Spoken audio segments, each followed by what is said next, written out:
My name is Barbara Attwell, and this is my home along with my husband, Sam Ritter. And we spend an enormous amount of time integrating our house with nature. And I'd love for you to come have a tour and look around with us. So here are our entrance walls.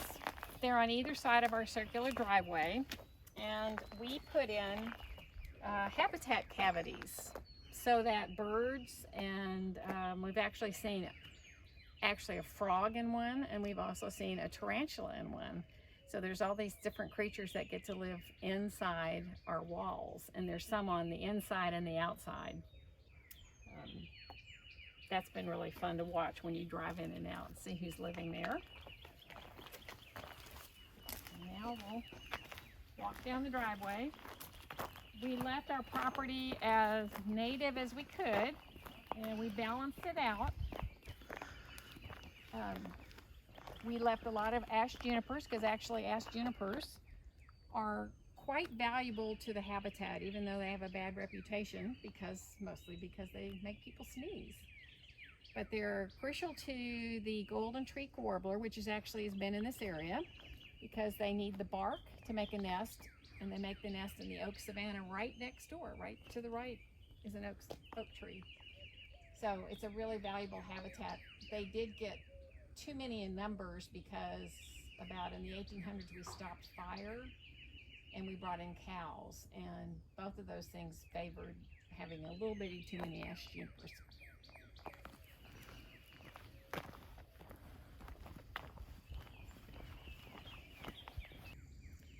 So here is one of my sculptures. I'm a painter, sculptor, and felter, and this is a 27-foot tall bathhouse. And inside is a grid for the bats to hang on the wood, a textured wood, and the outside is made of tufa. And tufa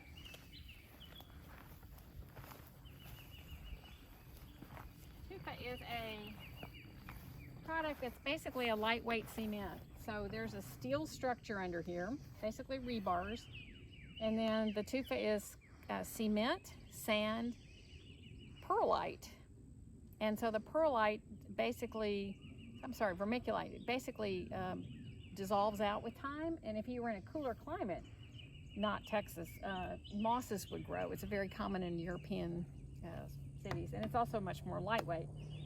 I have a Velcro bottom here right now that, so when the guano comes, the idea is when we do get bats, we've had a few, but they haven't stayed yet. So I think we need a bat shaman actually, but when we fill it up, it'll hold about 1,000 bats. The guano will fall down into the center and will actually feed all these grasses, and we could even plant vegetables on it. At the very top, I have a mobile home air conditioning vent, so we can open and close it if it gets too hot.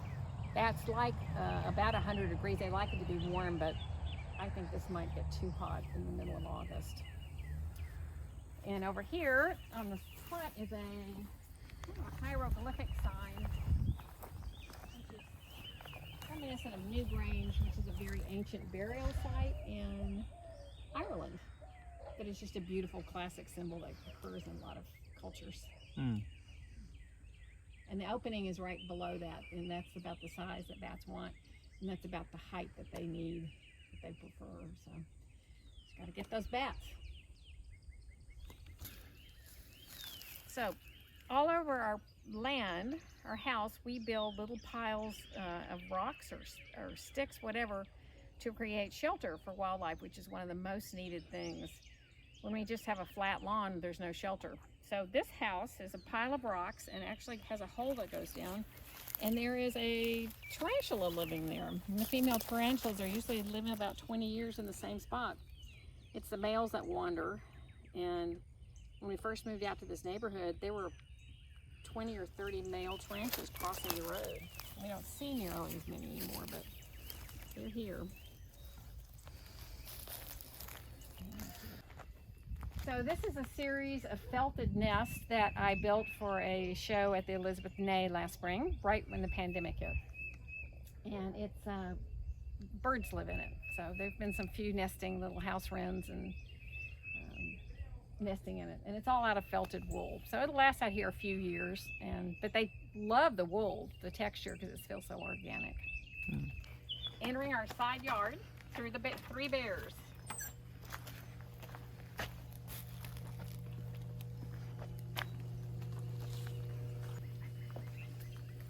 One thing that we take very seriously is water for wildlife. So we have a relatively large pond, but we also have watering stations in several places around the property, which I think is one of the most successful things you can do for wildlife, especially in our hot, dry summers. There's a lot of animals or insects, particularly insects and butterflies, that cannot drink water out of a pool. They have to have a wet sand surface or something with a shallow edge, so that needs to be provided also. So now we're going to go look at some more bathhouses.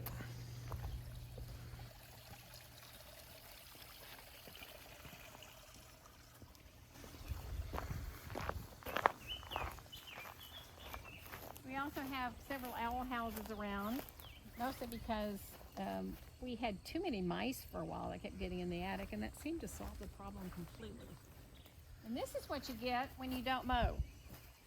So we only mow 2 areas of our yard, these 2 small areas, and then this is all completely volunteer, all of this here. And it'll have a plant succession, which means there'll be some plants more of one species one year, and another year there'll be more of another, and so it's always a really magical surprise. Last year this was covered in horse mint, which is a purple flower.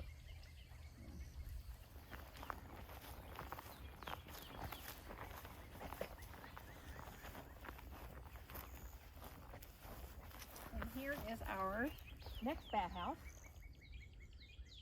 which is one I built out of, there's a wood grid you can see underneath, because bats like very special small spaces, and you can look at the plans online and build whatever you want. And then I put tufa on the top just to make it integrate kind of into nature a little bit more.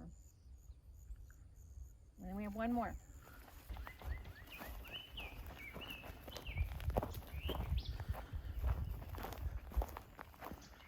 And here is the 3rd Bathouse, and below is a place to catch the guano. We often have a bowl there, and then the metal part here is actually part of a deer feeder, the aluminum funnel, and then again it's tufa up above.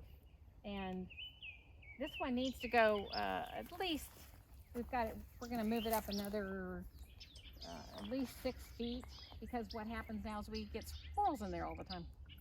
So they love it. And I'm not against squirrels. You know, people love to hate squirrels, but you know, they're part of the whole ecosystem, and they feed the owls and the raptors and everything else, and they're really funny on top of it. So it's important to build these habitats for bats, because like all other wildlife, they're suffering greatly from loss of habitat. So they move in bridges because that's all they have. They used to be Austin actually has thousands of caves, but most of them, or a lot of them, get filled in for development. So they don't have the access to caves anymore, and buildings are built to keep animals out. So they really have to have a place to live. So every creature has to have shelter, they have to have food, and they have to have water. The food is plentiful in Texas because they eat bugs. All our bats are big mosquito eaters, as most of you know. But they still have to have space to fly. They need space to fly into a habitat. They need a habitat. And if you can put one up, and the guano is excellent fertilizer. So bats really need us. Over here, when we first bought the property, we had somebody from Texas Parks and Wildlife come out, and they were concerned about how much juniper tree clearing was going on. Those are what a lot of people call cedars in Austin. They're actually not cedars, they're ash junipers. So they had us build these structures because one benefit of ash cedars is that they protect some of the wildlife underneath. This one's a little bit cleaned up, but if they have a lot of branches, then native plants can grow without being eaten by deer, which deer eat everything out here. So. On the way to our front door, we have watering stations, which we actually have all around the property. There's one over here on the left that often has a frog in it. And we keep sand in it for the butterflies to be able to drink. And to your right is all butterfly garden plants that at times of the year will have masses of butterflies coming through. And here is another watering station that the birds liked and our dog liked.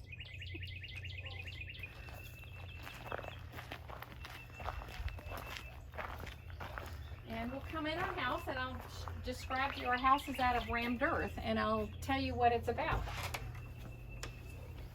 Come on in. So let me see the best demonstration of rammed earth. Trying to find a thick wall.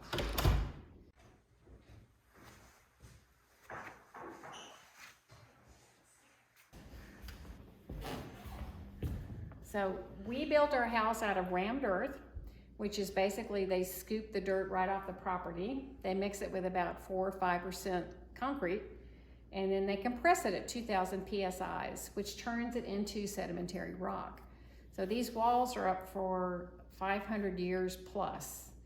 It's a very common practice in desert climates. Australia has a Hilton hotel built out of it. And it's more common in desert because it's a flywheel effect. So the outside of the wall will heat up in the daytime and migrate heat to warm at nighttime and reverse the process in the daytime. So in Texas, we do have in spring and summer, it actually keeps the house cool or warm, spring or fall, excuse me. And when it gets really hot, 4 or 5 days of really hot or cold, basically it acts just like a well-insulated house. So we've been really happy with it. The walls are also 18 inches thick, which makes me feel like we're living in an earth cave. So back over here is, we used, when we built our house, as many reuse as many materials as possible. So I spent a lot of time digging through boneyards, which are rejects out of quarries or tiles. So the fireplace has rejects from a company called, some of them from Architectura, which is a tile maker in town. And then we put in a wood stove with a catalytic converter so it has a second burn. So it doesn't pollute, and it gets up to 1100 degrees, which saved us during this winter storm. And the top, the mantelpiece, and the base of the fireplace are actually what are called block tops. So when they quarry limestone, they saw off the rough top. And this is what they generally just will throw away or grind up into material. So that's what these two are up there. And here I have on our entertainment center, a felted owl, which is, besides doing painting and sculptures, I do felting. I teach felting, and I do both wet felting and needle felting. And I was lucky enough to be trained by felters in Ireland in particular, because in Europe it's a 3,000-year-old art. It's very common. It takes a colder climate that Texas has to have a lot of sheep, because to grow really good wool. So, you know, we don't ever very often wear wool around here for good reason. So I had to kind of go far away to learn. Over our doors, we put in images of basically the wildlife around here. These are cedar waxwings and raccoons, and over there we have, a fox. We have raccoons and bats. And when I originally built this house, I did the drawings, and we went to a cemetery company, and the cemetery company did just like they do headstones. They basically put it through a machine and it makes a resist, and then they sandblast for the resist. So that's what we did. And the pieces of limestone are just samples from a quarry actually that sells tiles, limestone tiles. So in this corner, we have some of my artwork. This is a felted piece about geology. And this is a funerary piece that was a show I was in many years ago. And the idea was to make urns that you could either have part of a person's body in or the whole body. And so you would measure out the square inches in there for what will fit. So this is one that will hold partial ashes, and then these are teardrops, which symbolize the grief. And up here I have, over the years, a collection of chairs. That a lot of them have been given to me, but I love the concept of the empty chair, of the paying attention to the person who's not here, whether or not they are deceased or it's just an energy that is very present in the room that you don't always pay attention to. Good energy. I have some chairs that are thematic, and this one happens to be the elephant chair. So it has an elephant head there, and the fabric here is an elephant theme. And I used to have some that had hot sauce themes, and then there's one that's a fishing theme. So what happened, and I was doing really murals. I did dentist murals for a long time, and they all wanted really pretty Tuscany scenes. And at one point I just came down and I tore apart our kitchen chairs and made them into these wild things. Over here is, this is the classic Buddha statue, and somebody else's beautiful wolf piece. But here is a rock from John O'Donoghue's grave that was a gift to me. And the person was very careful to say that they replaced a rock in return. But this is from Ireland, the Connemara region, which is wild and beautiful. And John O'Donoghue is one of my favorite philosophers. And he's always talking about the beauty of the world and the planet and how we're very much part of it. We're not on top of it, we're very much integrated with it. Over here I have a piece that I did this Christmas, which is supposed to be, it's a kit from Lowe's, and it's supposed to be Snowman, and it had a song about Frosty the Snowman. So I rebuilt it with felted characters, and it is, what a wonderful world.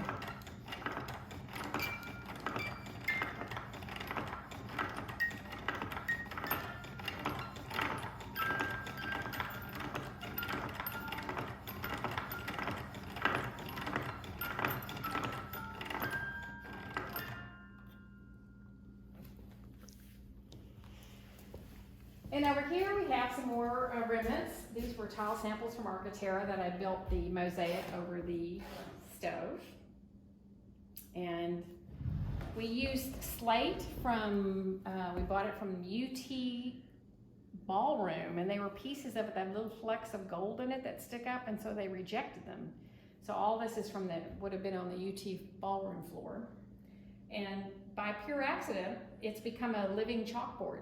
So we have notes on there and drawings, and sometimes I come home and the kids would have covered the entire front to back and left to right.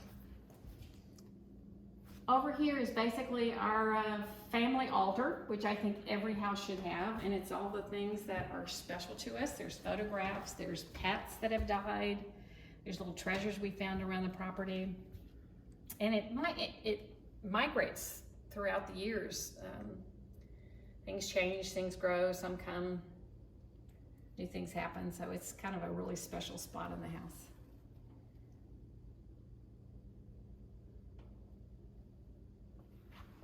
This actually is a core sample from a property that I was involved in over at 12th Street in Lamar. So that's down about 100 feet below the city of Austin. Over all of our outdoor doors are a limestone panel with a quote that each person in the family picked. And this one was mine, and it's basically what the house is all about.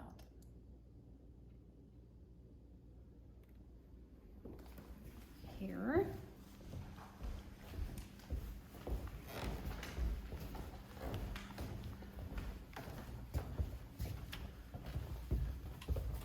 This is one of my most favorite poems. It says, grass on the lawn says nothing, clipped, empty and quiet.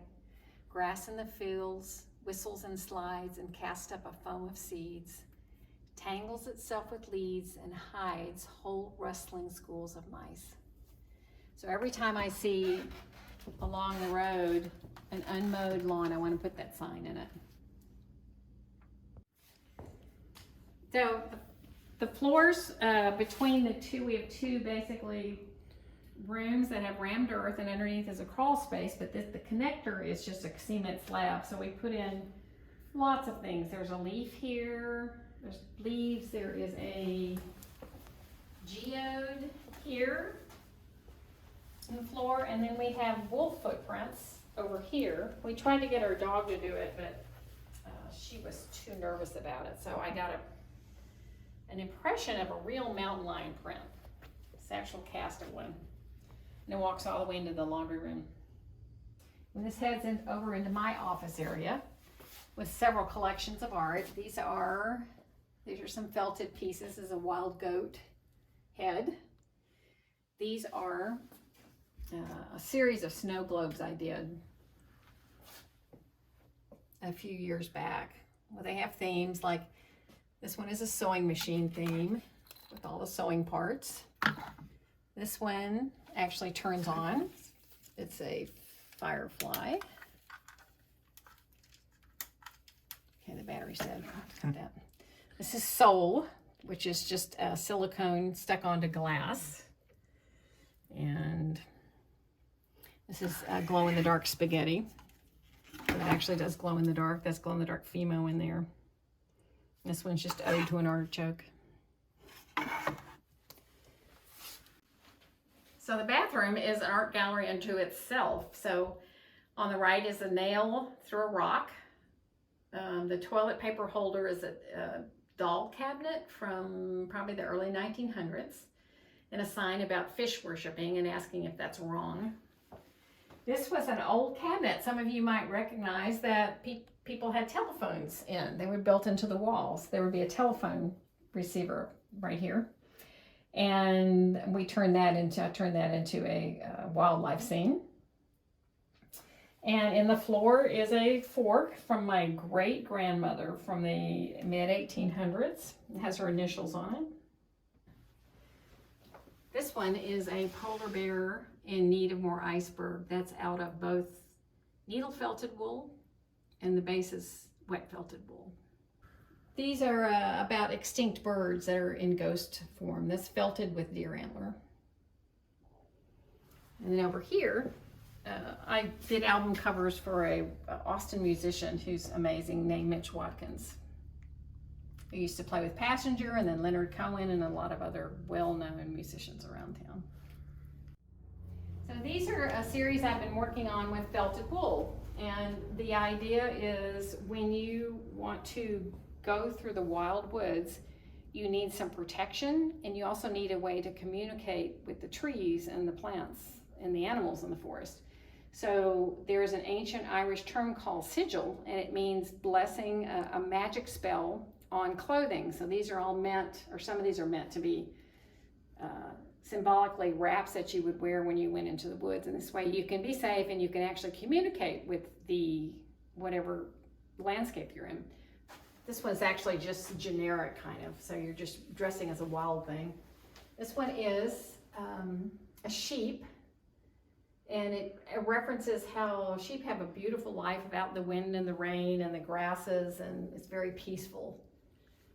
Very wonderful animals. And this is if you were going to the mountain and you needed the energy of a mountain goat.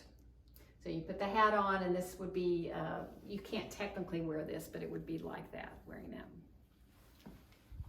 Let's see, there's, in the walls, we tried to cast in some shapes, and this one is a squirrel. This is paying homage to all the squirrels that we have that make our life so fun. Have so many antics. Okay, over here we have another one. This is a rabbit, which we have wild rabbits out here.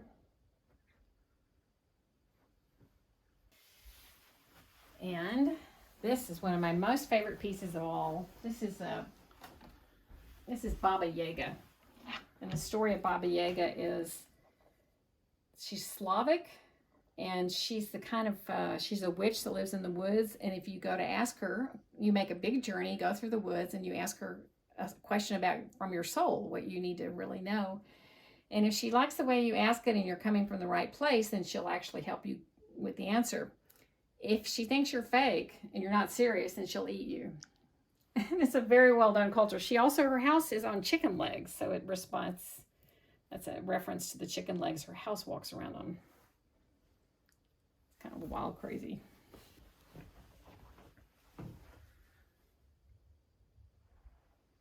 And then over here is a felted piece of an owl traveling in a boat, which is kind of a classic cultural icon.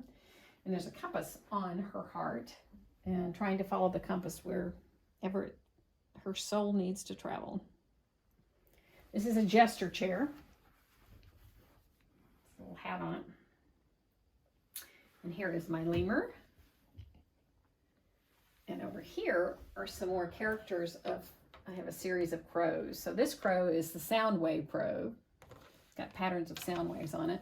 And this one is just your basic old shaman crow.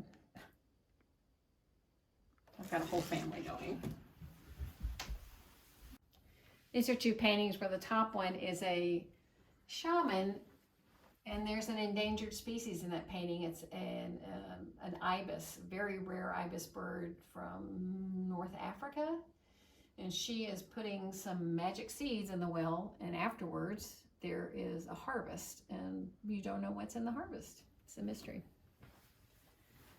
And here's our downstairs bathroom, and we built this house with as many old parts as we could. So this is an old can cabinet from 32nd Street house. It was back in the time they were, in the 80s, they were just remodeling and throwing away old house parts right and left. And this is an old medicine cabinet from an old house here. And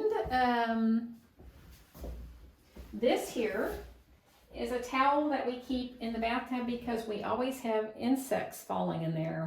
Not that we're loaded with insects, but we'll have a daddy long leg every now and then, or a spider, and that way they can crawl back out.